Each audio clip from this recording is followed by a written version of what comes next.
ঠিক আছে। আসসালামু আলাইকুম ওয়া রাহমাতুল্লাহি ওয়া বারাকাতুহু।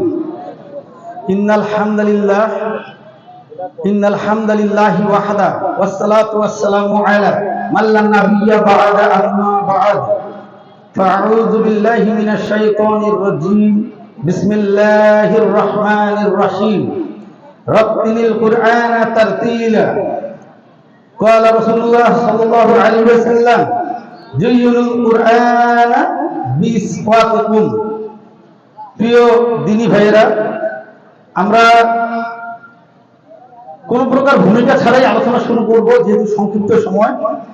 তো আল্লাহ তাআলা আমাদের সবাইকে কোরআন এবং হাদিস থেকে যে কথাগুলো বলবো, বক্তা এবং শ্রোতা উভয়কেই যদি কোরআন এবং হাদিসের সাথে মিলে যায় তাহলে আমরা আমল করব। আমল করার জন্য সবাই রাজি আছি তো? আলহামদুলিল্লাহ। তো আল্লাহ তাআলা আমাদের সবাইকে বারাকা দান করুন, আমরা সবাই বলি আমিন।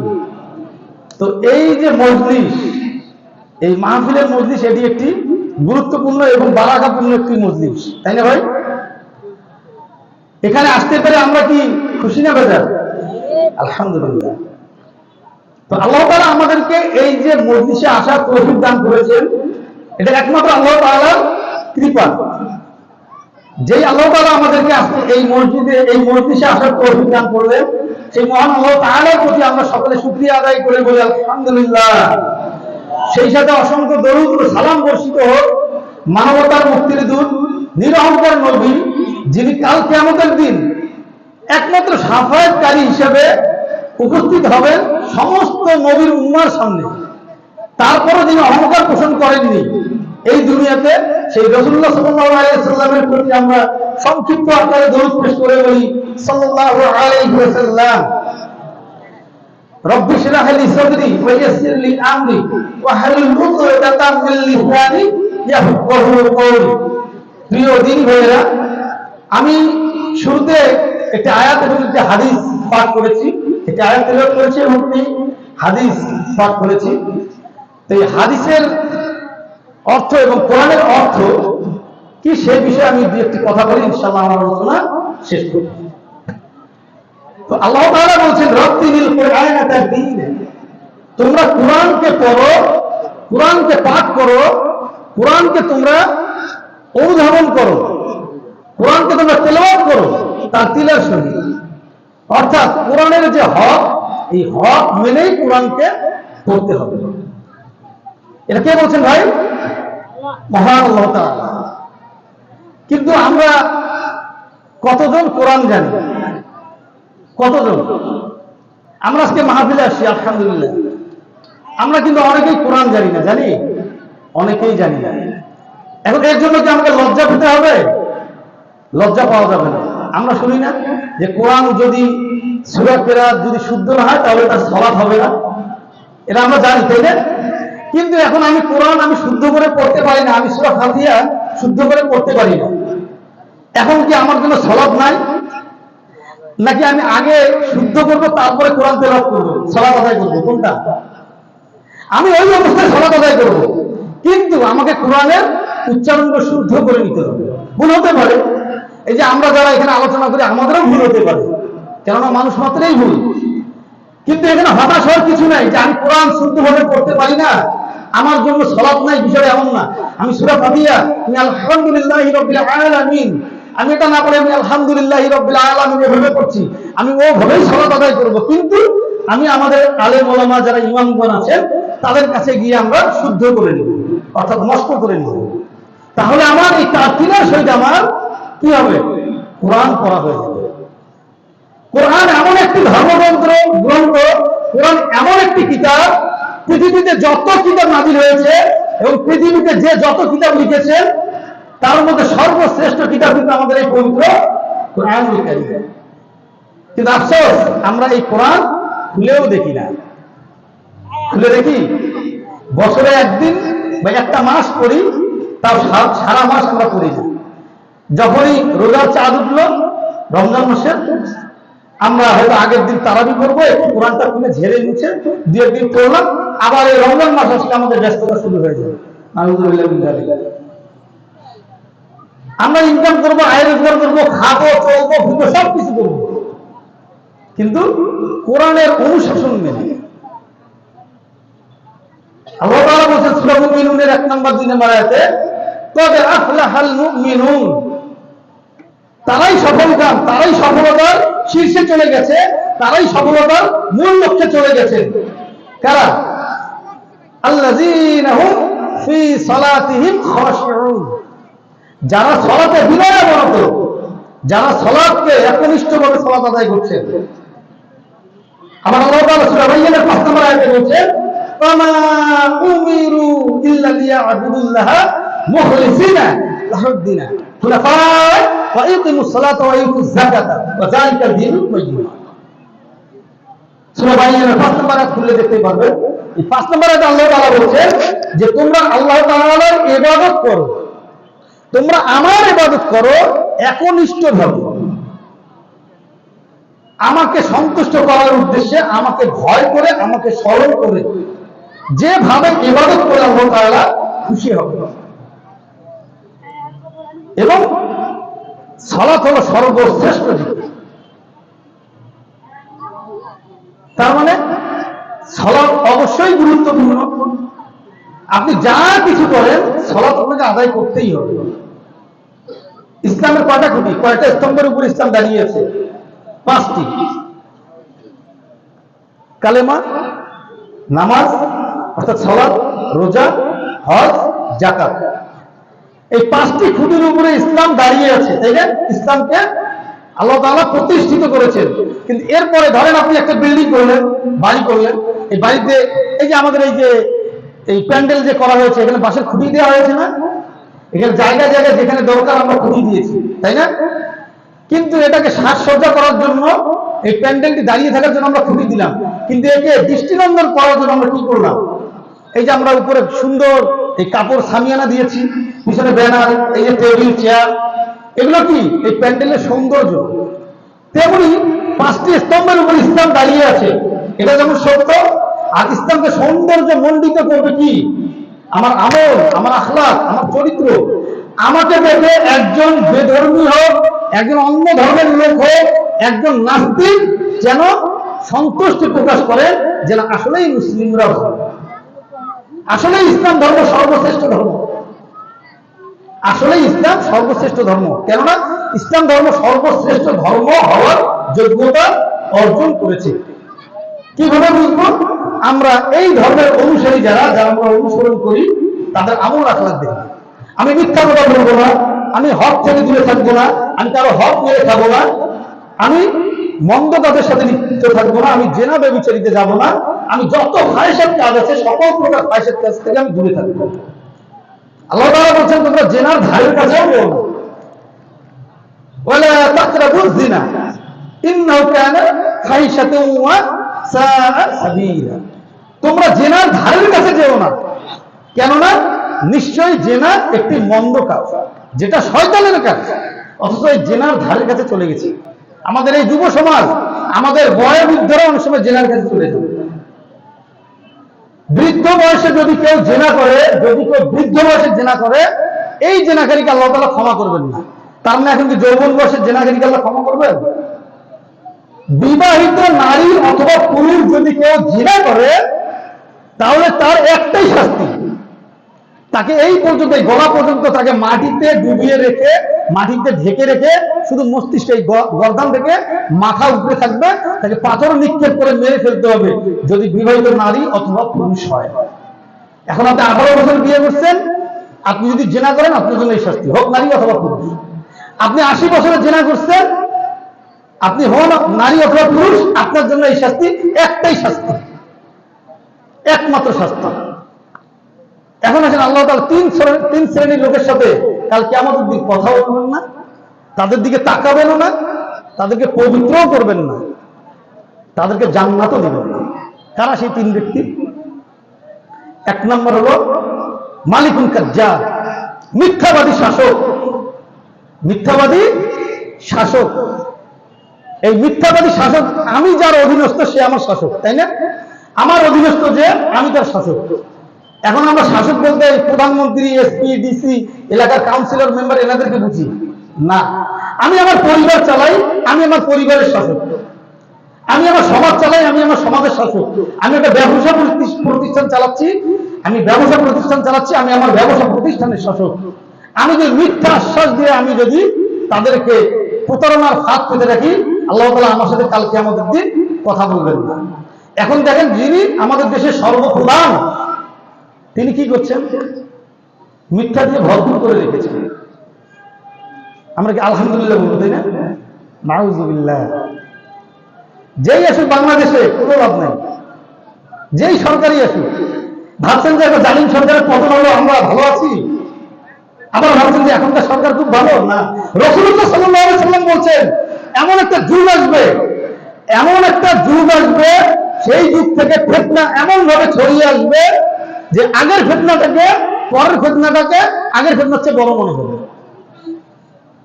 একটা ফিতনা চলে যাবে, মনে হবে আমরা ভালো সময় আসছি, পরে যে সময়টাতে আসলাম ওটা একটা আরেকটা বড় ফিতনা, ওই ফিতনাটা হবে আগের ফিতনার চেয়ে বড় ফিতনা। দেখেন, মিলিয়ে দেখেন, রাসূলুল্লাহ সাল্লাল্লাহু আলাইহি ওয়াসাল্লামের কথা কি মিলে যাচ্ছে?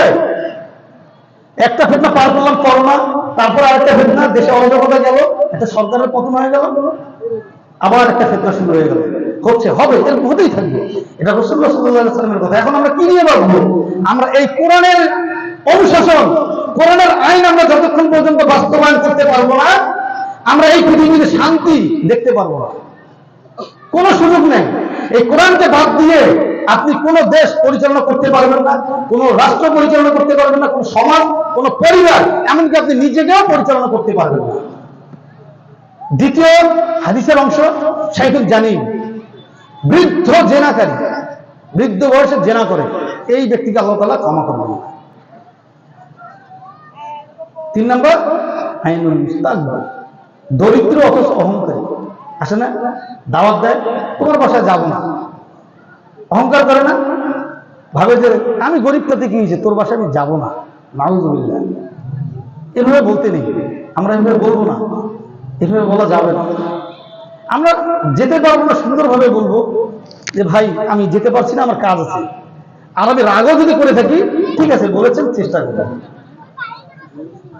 আমরা কি রাগ হয়ে বলি না যে না তোর বাসায় যাবো না, সম্পর্ক খারাপ, তাতে কি হয়েছে ভাই, কি এমন হইলো সম্পর্ক খারাপ?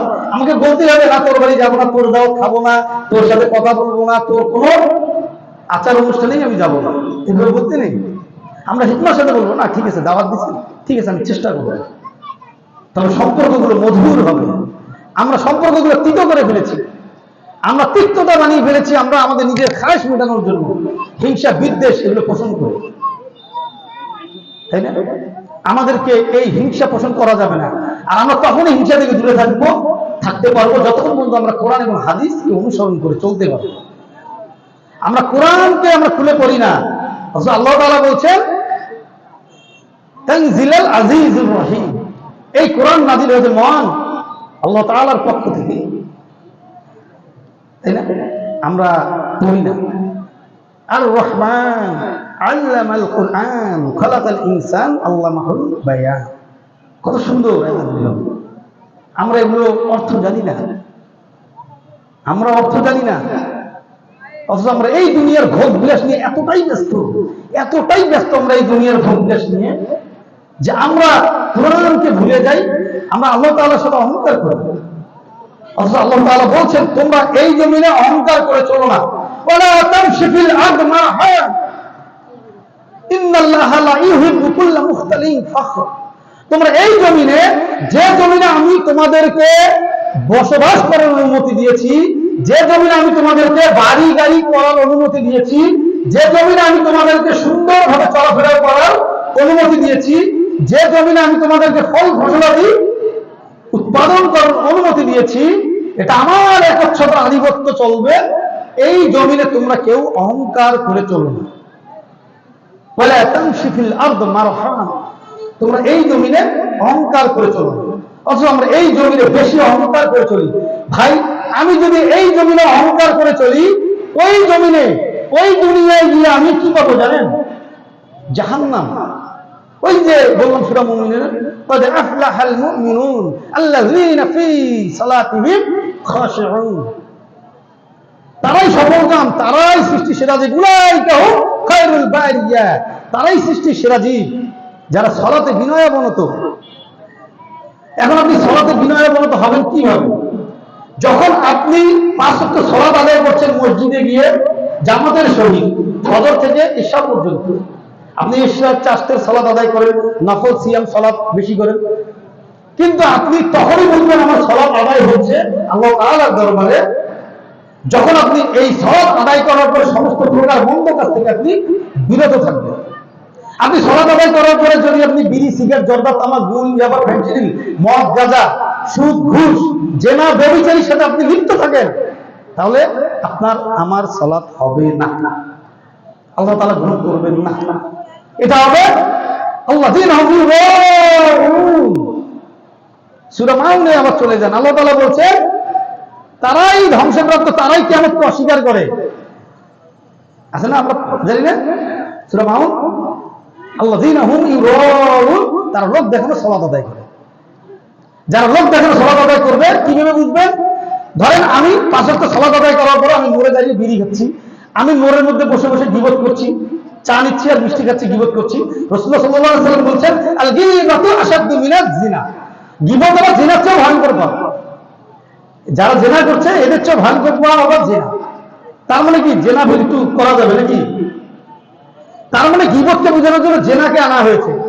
জেনা এত বড় পাপ, তার চেয়ে বড় পাপ হলো গীবত।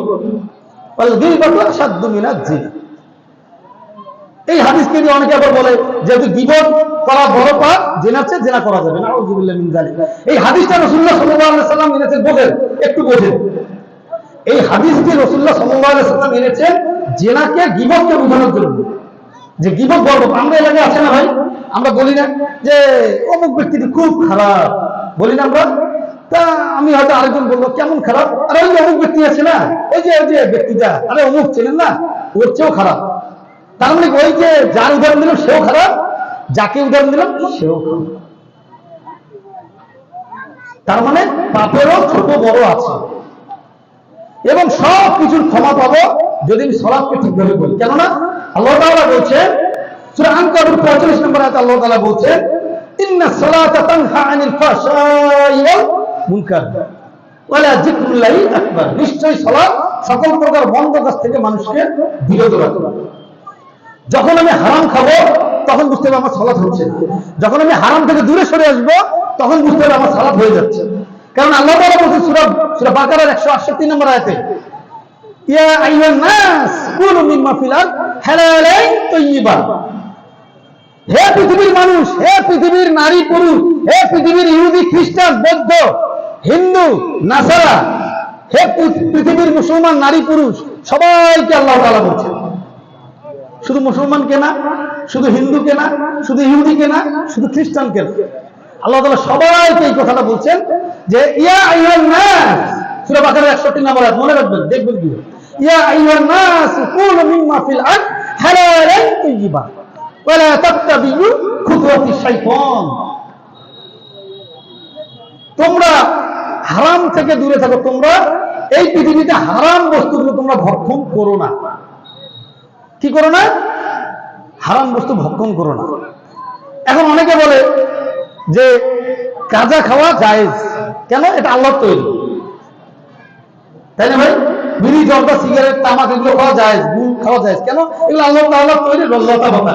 আরে ভাই শুয়োরও তো আল্লাহর তৈরি ভাই, সাপও তো আল্লাহর তৈরি, আপনি খান না কেন? খান, সাপ খান, শুয়োর খান। তখন আবার নাউযুবিল্লাহ এগুলো কোরআন দিয়ে নাউযুবিল্লাহ এগুলো করা যাবে না, কোরআন দিয়ে সাব্যস্ত এগুলো হারাম, এইটা আমরা ঠিকই জানি, কিন্তু গাঁজা খাওয়া জায়েজ বলে দেয়, জর্দা, বিড়ি, সিগারেট এগুলো খাওয়া জায়েজ বলে দেয়। কুল্লু মুসকিরিন খামরুন ওয়া কুল্লু খামরিন হারামুন, প্রত্যেক নেশাদার দ্রব্যই মদ এবং প্রত্যেক মদই হারাম। মদের ডেফিনেশন কি? মদের ডেফিনেশন কি ভাই? What is the definition of alcohol? কি বলেন? যেটা খেলে মস্তিষ্কের বিকৃতি ঘটবে, বিভ্রান্তি ঘটবে, সেটাই হারাম, সেটাই মদ। এখানে নাম বলেন ইয়াবা, ফেনসিডিল, গাঁজা, হেরোইন, চরস, আফিম, ফেনসিডিল, গাঁজা, বিড়ি, সিগারেট, জর্দা তোমার বলা হয়নি। আপনি একজন ছোট বাচ্চাকে জর্দা খাইয়ে দেন, টাস করে পড়ে যাবে।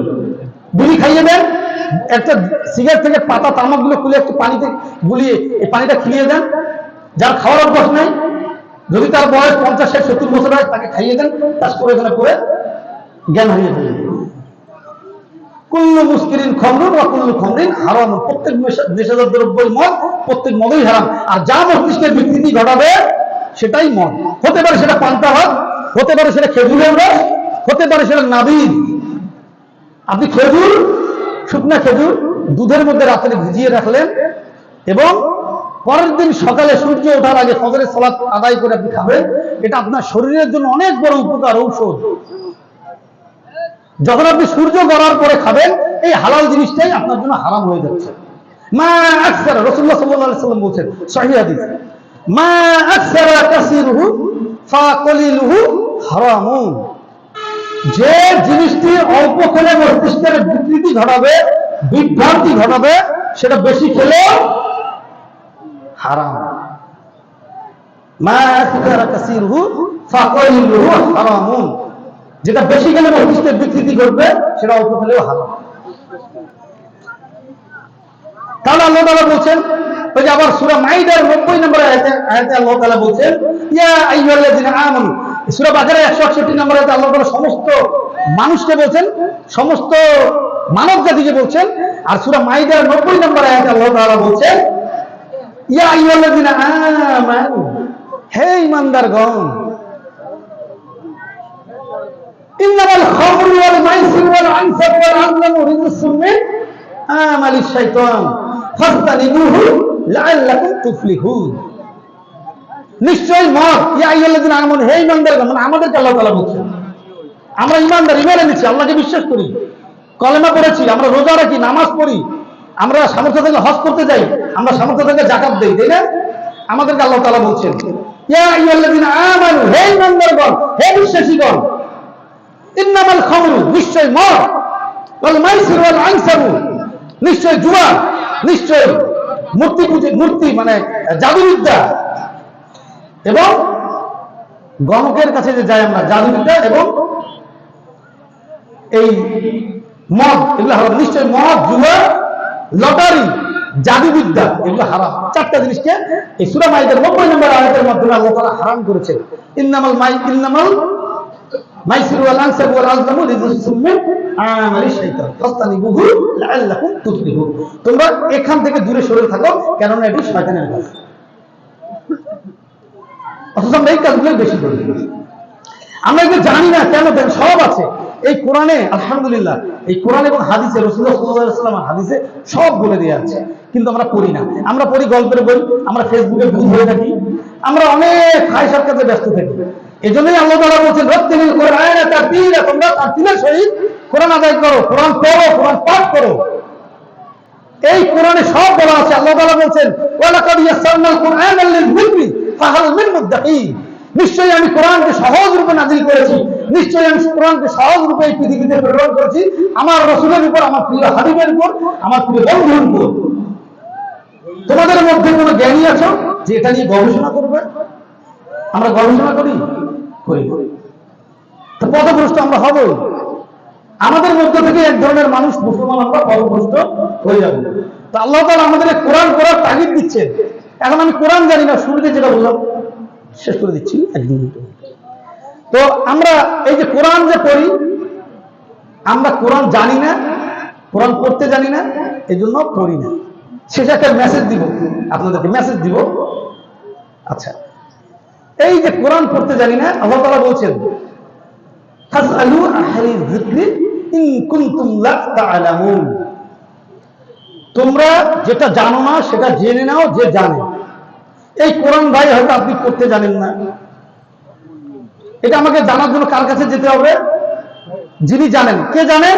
আমাদের মসজিদে আলেম আছেন, ইমাম আছেন, ইমাম সাহেব আছেন, তারপরে মুয়াজ্জিন সাহেব আছেন, তারা কোরআন জানে। ভাই আমার বয়স 80 বছর, সো হোয়াট, আমার বয়স 80 বছর, আমার বয়স 90 বছর, আমি 15 বছর, 20 বছর, 40 বছর, 60 বছর, 80 বছর, 100 বছর হয়েছে, আমি কোরআন জানি, সো হোয়াট, কোনো সমস্যা নেই। আপনি কোরআন পড়েন, আপনি 80 বছরে গিয়ে কোরআন পড়তে চান, আলহামদুলিল্লাহ 1 মাসের মধ্যে ইনশাআল্লাহ কোরআন শিখবেন। এমন একটি ভাষায় কোরআন নাজিল হয়েছে, আল্লাহ তাআলা এমন একটি ভাষায় নাজিল করেছেন, আপনি বাংলা জানেন না, আরবি, ইংলিশ জানেন না, তারপর আপনি কোরআন চেষ্টা করেন, আলহামদুলিল্লাহ হয়ে যাবে। এতে লজ্জার কিছু নেই, এতে লজ্জার কিছু নেই। তা আমরা লজ্জা করি।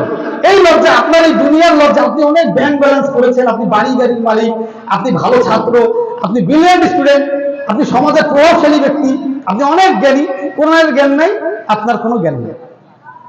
কোরআনের জ্ঞান নেই, আপনার কোনো জ্ঞান নেই। কোরআনের জ্ঞান অর্জন করতেই হবে, কোরআনের জ্ঞান অন্বেষণ করা ফরজ, তাই না?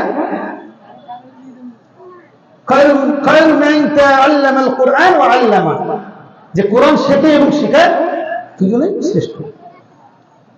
যে কোরআন শেখায় তিনি কি সর্বশ্রেষ্ঠ, যিনি শেখেন তিনি তলবে এলেন। আপনি আজকে থেকে নিয়ত করেন, কোরআন জানেন না, আজকে থেকে নিয়ত করেন, আপনি নিয়ত করার পরে যদি আপনি মারা যান, আপনি তলবে এলেন হয়ে মৃত্যুবরণ করলেন। সুবহানাল্লাহ। আল্লাহ তাআলা আমাদেরকে এই কোরআন দিয়েছেন, সর্বশ্রেষ্ঠ নিয়ামত। পৃথিবীতে রাসূলুল্লাহ সাল্লাল্লাহু আলাইহি ওয়াসাল্লাম বলেছেন, যত নিয়ামত আছে তার মধ্যে বড় নিয়ামতের একটি নিয়ামত সুস্থতা। as-sihhatu নিয়ামতুল্লাহ। কে বলছেন ভাই? কে বলছেন? রাসূল সাল্লাল্লাহু আলাইহি ওয়াসাল্লাম। কে বলছেন? রাসূল। as-sihhatu নিয়ামতুল্লাহ, সুস্থতা আল্লাহ তাআলার পক্ষ থেকে অনেক বড় একটি নিয়ামত। আর পৃথিবীর মধ্যে এটি সুস্থতা সবচেয়ে বড় নিয়ামতের একটি নিয়ামত, বড় নিয়ামতগুলোর একটি নিয়ামত। আর কোরআন হলো সবচেয়ে, যত বড় নিয়ামত আছে তার মধ্যে সবচেয়ে বড় নিয়ামত, সর্বশ্রেষ্ঠ জিকির। ওই যে বললাম সালাত, ইন্না সালাতা তানহা আনিল ফাহশাই ওয়াল মুনকার ওয়ালা যিকরুল্লাহি আকবার। কোরআনের আয়াত সাবিত, সালাত সর্বশ্রেষ্ঠ জিকির আর সবচেয়ে শ্রেষ্ঠ নিয়ামত হলো কোরআন। এই কোরআন দিয়ে আপনি সালাত আদায় করবেন, এই কোরআন দিয়ে আপনি সমাজের আইন প্রতিষ্ঠা করবেন, এই কোরআন দিয়ে আপনি পরিবার চালাবেন, এই কোরআন দিয়ে আপনি দায়ুস হওয়া থেকে দূরে থাকবেন। আর দায়ুস লা ইয়াদখুলুল জান্নাহ, দায়ুস কখনো জান্নাতে যাবে না। তো আল্লাহ তাআলা আমাদের সবাইকে বোঝার তৌফিক দান করুন এবং কোরআন হাদিস অনুযায়ী আমল করার তৌফিক দান করুন। আমরা সবাই বলি আল্লাহুম্মা আমিন। আর আমি যে মেসেজটি দিব সেটি হলো, আমি নিজে কোরআন জানতাম না করোনার আগ পর্যন্ত, সত্য কথা যেটা, এই কোরআন আমি কখনো খুলে দেখতেও পারিনি, হয়তো দেখছি, কখনো পড়তে জানতাম না, আমার কাছে অন্ধকার মনে হতো। আমি নিজেও পড়াশোনা করেছি জেনারেল লাইনে, কারমাইকেল থেকে পড়াশোনা করেছি, অনার্স মাস্টার্স কমপ্লিট করেছি, কিন্তু কোরআন জানতাম না। মনে হতো কোরআনের জ্ঞান নেই, আমার কিছুই নেই। আমি করোনার আগে আমি কোরআন পড়তে জানতাম না, অক্ষরগুলো হয়তো চিনতাম কিন্তু কখনো পড়তে জানতাম না। আলহামদুলিল্লাহ কোরআন পড়ছি, কোরআন শিখছি, কোরআন শেখার কোনো বয়স নেই। মেসেজটা দিলাম শুধুমাত্র আপনাদেরকে উৎসাহ দেওয়ার জন্য। ভাই কোরআন পড়েন, কোরআনটা পড়েন, কোরআনে এত কিছু লেখা আছে, আপনি শাস্তি থেকে দূরে থাকতে পারবেন। আল্লাহ তাআলা আমাদের সবাইকে হেফাজত করুন। আর যে বক্তা আসছেন আপনাদের আলহামদুলিল্লাহ অনেক বড় আলোচক, তার আলোচনাগুলো মনোযোগ দিয়ে শুনবেন, প্রতিটা হাদিস এবং কোরআনের যে আয়াতগুলো খুব মনোযোগ দিয়ে শুনবেন। আমি এনার আলোচনাগুলো শুনি, তো ইনি এই যে উস্তাদ আসছেন, এনার আলোচনা প্রতিটাই জ্ঞান গর্ব আলোচনা, এনার আলোচনা শেখার অনেক কিছু আছে। তো আমরা ধৈর্য সহকারে যারা আসবেন, যারা আলোচনা করবেন, সকলের আলোচনাগুলো মনোযোগ দিয়ে শুনবো। আল্লাহ তাআলা আমাদের সবাইকে শোনার এবং বোঝার এবং বুঝে সেই সাথে আমল করার তৌফিক দান করুন। বক্তা এবং শ্রোতাকে আমরা সবাই মিলে আমিন। আসসালামু আলাইকুম ওয়া রাহমাতুল্লাহি ওয়া বারাকাতুহু।